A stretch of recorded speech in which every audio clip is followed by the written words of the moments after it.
PM Modi ने शुक्रवार को बाराबंकी में जनसभा को संबोधित किया। इस दौरान उन्होंने कहा कि सपा कांग्रेस वाले सरकार में आए तो रामलला को फिर से टेंट में भेज देंगे और मंदिर पर बुलडोजर चलवा दिया जाएगा। योगी आदित्यनाथ ने से ट्यूशन लो कि बुलडोजर कहां चलाना है और कहां नहीं। पीएम ने कहा कि जैसे जैसे चुनाव आगे बढ़ रहा है, ये इंडी गठबंधन वाले ताश के पत्तों की तरह बिखरना शुरू हो गए हैं। प्रधानमंत्री पद को लेकर भी सब के सब मुंगेरी लाल को पीछे छोड़ रहे हैं।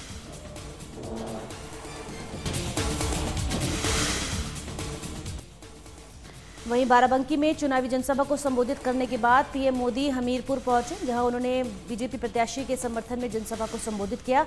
संबोधन में पीएम मोदी ने सपा पर जमकर वार किया और कहा कि सपा वाले तुष्टीकरण के लिए किसी भी सीमा तक जा सकते हैं।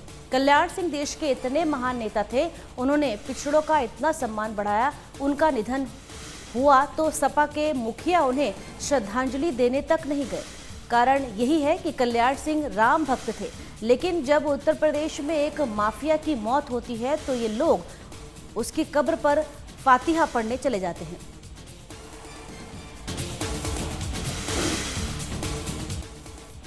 केंद्रीय गृह मंत्री अमित शाह ने यूपी के रायबरेली में चुनावी जनसभा को संबोधित किया। उन्होंने कहा कि रायबरेली अमेठी सीट किसी परिवार की नहीं, गरीब जनता की है। रायबरेली और अमेठी वाले जिसे चाहेंगे वही संसद में जाएगा। इस दौरान शाह ने कहा कि ये कांग्रेसी मणिशंकर अय्यर, फारूक अब्दुल्ला कहते हैं कि पीओके की बात मत करो। पाकिस्तान के पास परमाणु बम है। 130 करोड़ देश की जनता का प्रधानमंत्री 56 इंच सीने वाला नरेंद्र मोदी है। गृह मंत्री ने कहा कि राहुल बाबा को डरना है तो डरिए, पीओके भारत का है और हमेशा रहेगा और इसे हम वापस लेकर रहेंगे।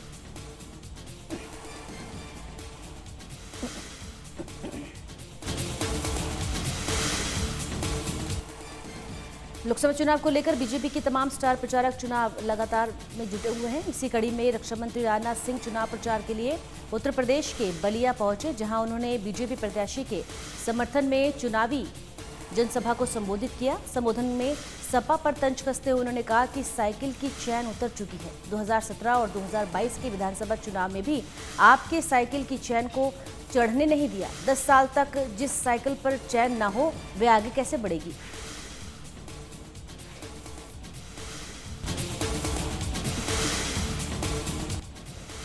लोकसभा चुनाव में जनता की भागीदारी बढ़ाने को लेकर अयोध्या में मानव श्रृंखला बनाकर लोगों से अधिक मतदान की अपील की गई। 3 किलोमीटर लंबी मानव श्रृंखला में लगभग 10,000 लोग शामिल हुए।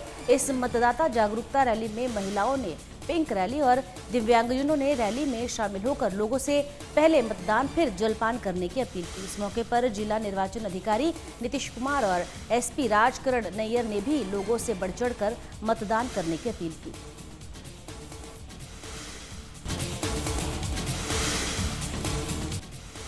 नाहन में आंगनवाड़ी वर्कर्स हेल्पर यूनियन ने अपनी समस्याओं को लेकर नाहन में डीसी सिरमौर को ज्ञापन सौंपा। ज्ञापन में आंगनवाड़ी वर्कर्स और हेल्पर्स को 2 महीने से वेतन न मिलने, आंगनवाड़ी कार्यकर्ताओं को दिए गए फोन खराब होने समेत पोषण आहार की ढुलाई के लिए खर्च न मिलने की समस्याओं से अवगत करवाया गया है।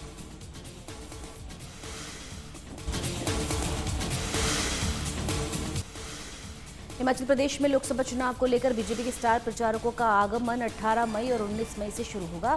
18 मई को बीजेपी के राष्ट्रीय अध्यक्ष जेपी नड्डा शिमला लोकसभा संसदीय क्षेत्र के सोलन जिला के अर्की में बीजेपी प्रत्याशी सुरेश कश्यप के लिए विशाल जनसभा करेंगे, जहां वे सुरेश कश्यप के समर्थन में वोट की अपील करेंगे। वहीं 19 मई को केंद्रीय गृह मंत्री अमित शाह कोटबाई में जनसभा को संबोधित करेंगे और बीजेपी प्रत्याशी के लिए प्रचार करेंगे।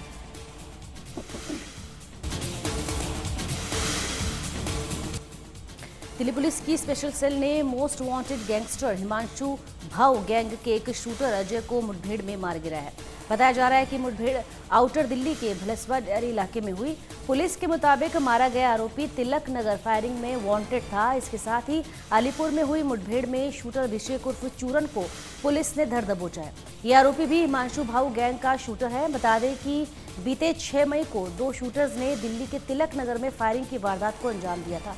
पुलिस पूछताछ में गैंगस्टर हिमांशु भाऊ का नाम सामने आया था। अजय और अभिषेक वही शूटर है जिन्होंने फायरिंग की वारदात को अंजाम दिया।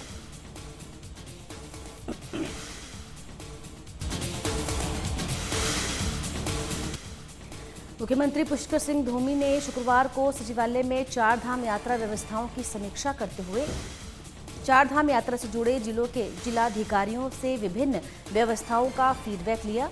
इसके बाद मुख्यमंत्री ग्राउंड जीरो से यमुनोत्री धाम की व्यवस्थाओं का जायजा लेने बड़कोट पहुंचे। मुख्यमंत्री ने चार धाम यात्रा से जुड़े सभी विभागों के सचिवों को निर्देश दिए कि वो लगातार चार धाम यात्रा मार्गों पर अपने विभागों से संबंधित सभी व्यवस्थाओं को देखें और विभागों के उच्च अधिकारियों को भी मौके पर भेजें।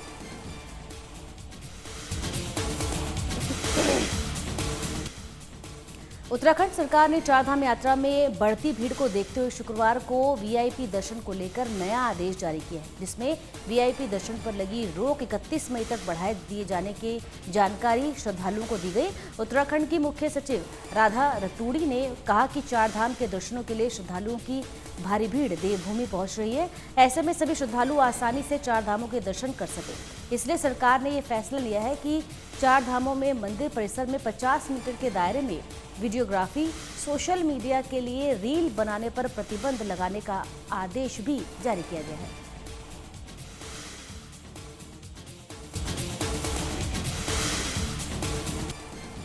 लद्दाख में चुनाव बिना किसी रुकावट के हो, इसके लिए जिला प्रशासन चौकन्ना हो गया। लद्दाख जिला पुलिस ने सीआरपीएफ और आईटीबीपी के साथ मिलकर गुरुवार को कारगिल शहर की सड़कों पर फ्लैग मार्च किया।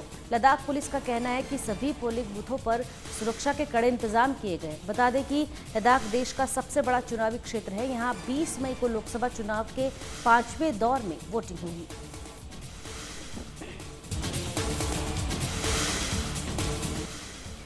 यूपी के मिर्जापुर में ट्रेन के अंदर लावारिस पड़े सूटकेस से एक महिला का शव मिलने के बाद हड़कंप मच गया। सूटकेस में सिर्फ महिला का धड़ था, उसका सिर गायब था।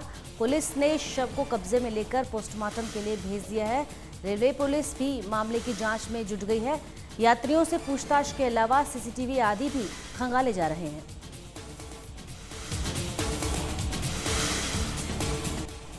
भारत की लगातार तरक्की और पीएम मोदी के नेतृत्व में दुनिया में बज रहे डंके की तारीफ पाकिस्तान में भी जमकर हो रही है। पाकिस्तान के एक नेता ने कराची के हालात बताते हुए कहा कि दुनिया चांद पर जा रही है और हमारे यहाँ मासूम बच्चे खुले हुए गटर में गिरकर मर रहे हैं। इसी दौरान उन्होंने कराची में पानी की किल्लत की जानकारी भी दी और कहा कि कराची में पानी माफिया टैंकरों के पानी को चोरी करके बेचते हैं।